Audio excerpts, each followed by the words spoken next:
நம்பிக்கையோடு இயேசு ஆண்டவர்கிட்ட யார் வந்தாலும் நம்பிக்கை வீணாகாதபடி அவர்கள் கேட்ட காரியத்தை நிறைவேற்றி கொடுப்பார் நம் ஆண்டவராகிய இயேசு கிறிஸ்து. இன்னைக்கு இயேசு கிறிஸ்து ஆண்டவரிடம் நூற்றுவ தலைவன் வருகிறார். யார் இந்த நூற்றுவ தலைவன் அப்படின்னு சொன்னா, ரோமானிய படை வீரர்களில் 100 பேருக்கு பொறுப்பான ஒரு தலைவன். அவன் யூதன் கிடையாது. இயேசு இந்த பூமிக்குள் வந்தது யூதர்களை தேடி. ஏன்னா யூதர்கள் தான் இஸ்ராயல் ஜனங்களில் இருந்து வந்தவர்கள். இந்த இஸ்ராயல் ஜனங்கள் யார் அப்படின்னா, யாக்கோபு மூலமாக யாக்கோபுக்கு ஆண்டவராகிய கடவுள் பழைய ஏற்பாட்டில் ஒரு புதிய பெயரை கொடுத்து, இனிமேல் நீ யாக்கோபு கிடையாது, நீ இஸ்ரவேல் அப்படின்னு அவனை மாற்றி அவன் மூலமாக பலதரப்பட்ட ஜனங்களை உருவாக்கி அவர்களை தனக்கு சொந்தமான ஜனங்கள் அப்படின்னு கடவுள் வைராக்கியத்தோடு இருந்தார். இப்போ இந்த ஜனங்கள் பாவத்தில் தொடர்ந்து வீழ்ந்தபடியினால் அவர்களை மீண்டும் தனக்கு சொந்தமாக்கி கொள்வதற்காக தெய்வம் தன்னுடைய குமாரனையே இந்த பூமிக்குள் அனுப்பினார். அந்த குமாரன் தான் இயேசு கிறிஸ்து. ஆக மொத்தத்தில் இயேசு கிறிஸ்து இந்த பூமிக்குள் வந்தது தொலைந்து போன இஸ்ரவேல் ஜனங்களை, யூத மக்களை மீட்டெடுப்பதற்காக. இப்படி இயேசு ஆண்டவர் யூத மக்களை மீட்டெடுக்கும் பணியில் அவர் முழுவதுமாக தன்னை அர்ப்பணித்து செயல்படுத்தி கொண்டிருந்த வேளையில் அவர் அநேக காரியங்கள் பண்ணினார். முதல் காரியம் அவர் போதனை செய்தார். இரண்டாவது காரியம் அவர் அற்புதங்கள் செய்தார்.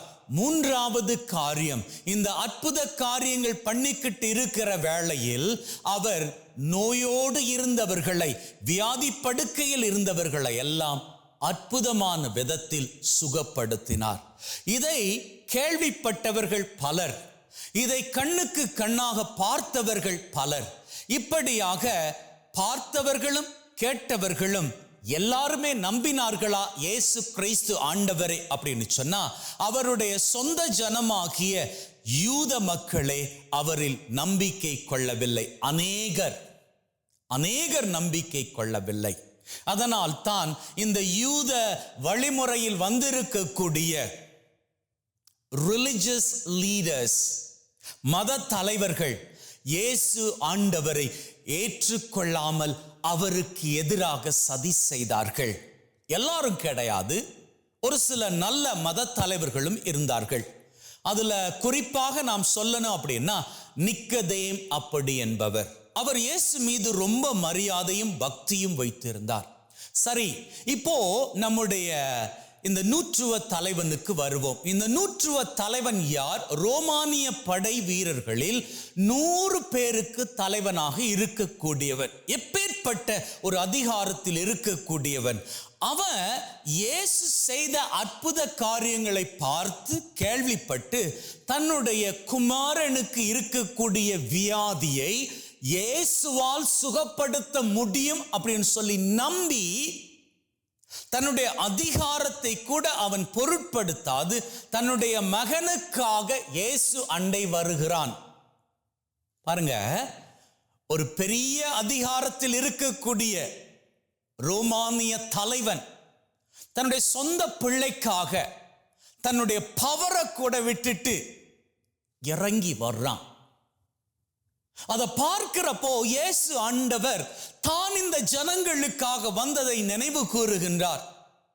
இந்த ஜனங்கள் பாவத்தில் மடிந்து கொண்டிருக்கிறார்கள், இவர்களை இப்படியே விட்டால் பாவம் இவர்களை அழித்து விடும் என்பதற்காக இயேசு கிறிஸ்துவை அவருடைய தகப்பன் இந்த பூமிக்குள் அனுப்பி வைத்தார். அப்போ இயேசு ஆண்டவர் என்ன பண்றாரு? ஒப்பிட்டு பார்க்கிறாரு. ஒரு தகப்பனின் அன்பு அவரை விட சிறப்பாக வேறு எவராலும் புரிஞ்சிக்கவே முடியாது. இயேசு ஆண்டவர் பார்க்கிறார், என்னுடைய அப்பாவினது அன்பை போன்றுதான் இந்த அப்பாவினது அன்பும் இருக்கிறது. ஆகவே நான் நிச்சயமாக இவனுக்கு உதவி செய்யணும்.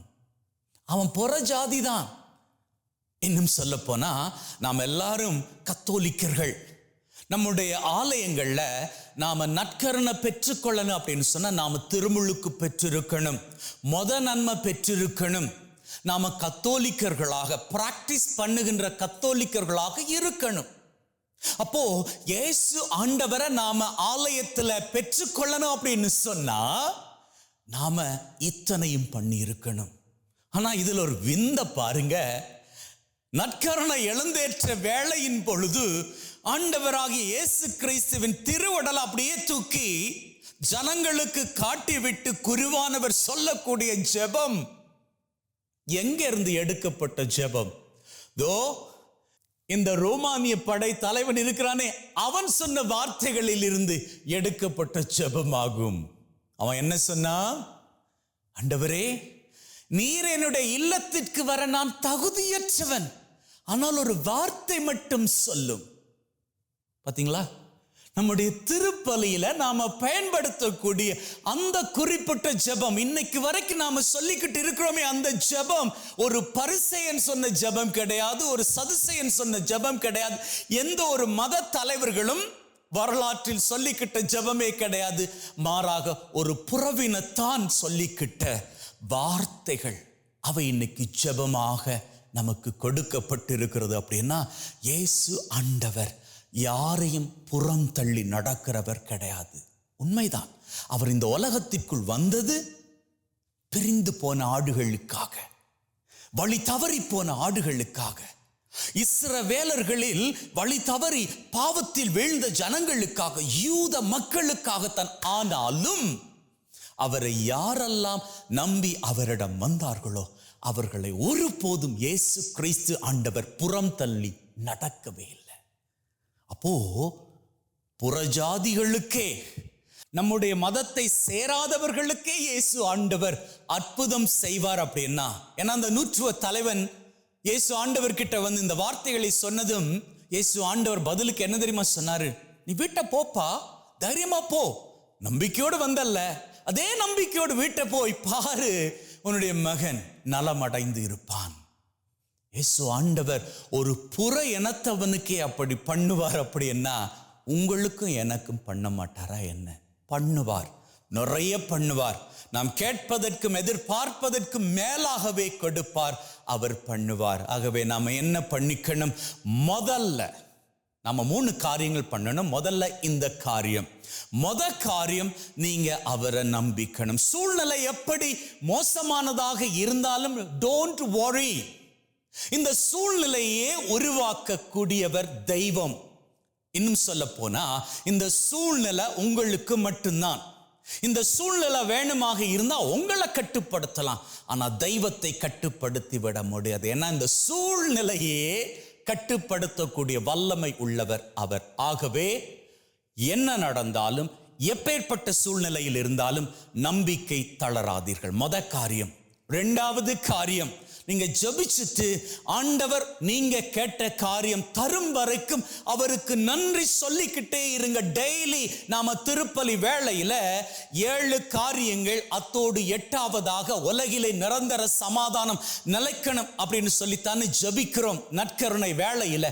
அப்படி ஜெபிக்கின்ற வேளையில கடைசியாக நான் சொல்லக்கூடிய வார்த்தைகளை நீங்க கேட்டிருக்கிறீங்களா? எழுந்தேற்ற வேளையில நான் அப்பத்தையும் ரசத்தையும் மேலே தூக்கி அவருக்கு நன்றி சொல்லுவதற்கு முன்னதாக நான் குறிப்பிட்டு சொல்லக்கூடிய வார்த்தைகளை நீங்க கேள்விப்பட்டிருக்கிறீங்களா? நீங்க கேட்டிருக்கிறீங்களா? அந்த வார்த்தைகள் எப்படி நான் சொல்லுகின்ற வார்த்தைகள்? நம்பிக்கையில் சொல்லுகின்ற வார்த்தைகள். நான் என்ன சொல்லிப்பேன்? ஆண்டவர் நாம் கேட்ட தேவைகளை கேட்ட மாத்திரத்திலேயே நிறைவேற்றி கொடுத்து விட்டார் அப்படின்னு நம்பிக்கோங்க. நம்பினா என்ன பண்ணுவீங்க? கிடைச்சிட்டுது அப்படின்னு நம்பினா என்ன பண்ணுவீங்க? 2வது காரியம், நன்றி சொல்லிப்பீங்க.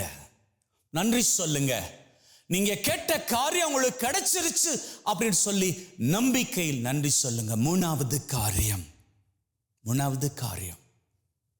நீங்க எந்த காரியம் குறித்து நம்பிக்கையில கேட்டு ஆண்டவருக்கு நன்றி சொன்னீங்களோ அந்த காரியம் உங்களுக்கு கிடைச்சிருச்சு அப்படின்னு சொல்லி நீங்க பிஹேவ் பண்ணுங்க. உங்க பிஹேவியர்ல அதை காமிங்க. இப்போ ஒரே ஒரு சின்ன உதாரணம் இதுக்கு சொல்றேன். நீங்க குழந்தை பாக்கியத்துக்காக ஜெபிக்கிறீங்க, நம்பிக்கையில ஜெபிக்கிறீங்க. ஜெபிச்ச மாத்திரத்திலேயே சூழ்நிலை வேணா உங்களுக்கு சாதகமாக இல்லாது இருக்கலாம். ஆனா நீங்க நம்புறீங்க, ஜெபிச்சிட்டீங்க. ஜெபிச்ச அடுத்த கட்டம், நீங்க டெய்லி ஆண்டவருக்கு நன்றி சொல்லுங்க. எனக்கு இந்த குழந்தை கிடைக்கும் பொழுது ஆண்டவரே உமக்கு நன்றி சொல்லுவேன் அப்படின்னு நீங்க நன்றி சொல்லாதீங்க.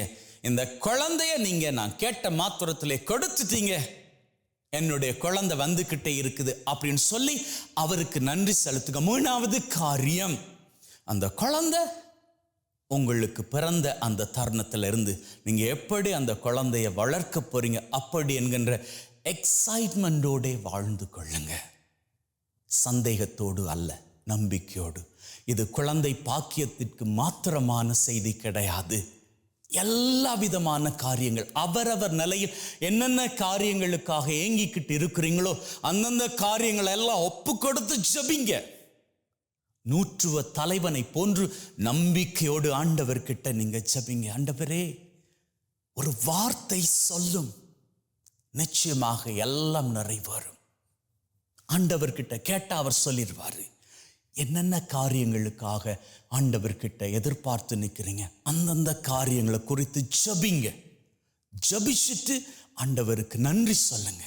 3வதாக, நீங்க ஜெபிச்ச காரியம் கைகூடி வந்து விட்டது அப்படின்னு சொல்லி நீங்க அதையே கிடைத்ததாக நினைத்து நினைத்து வாழ்ந்து கொள்ளுங்க. அப்படி வாழ்ந்து பாருங்க. ஒரு நாள் இல்ல ஒரு நாள் நீங்க கனவுல, இமேஜினேஷன்ல இந்த காரியம் எனக்கு கிடைச்சிருச்சு அப்படின்னு சொல்லி வாழ்ந்துகிட்டு இருக்கிறீங்களா, அதுவே உங்களுக்கு நிஜமாகி போக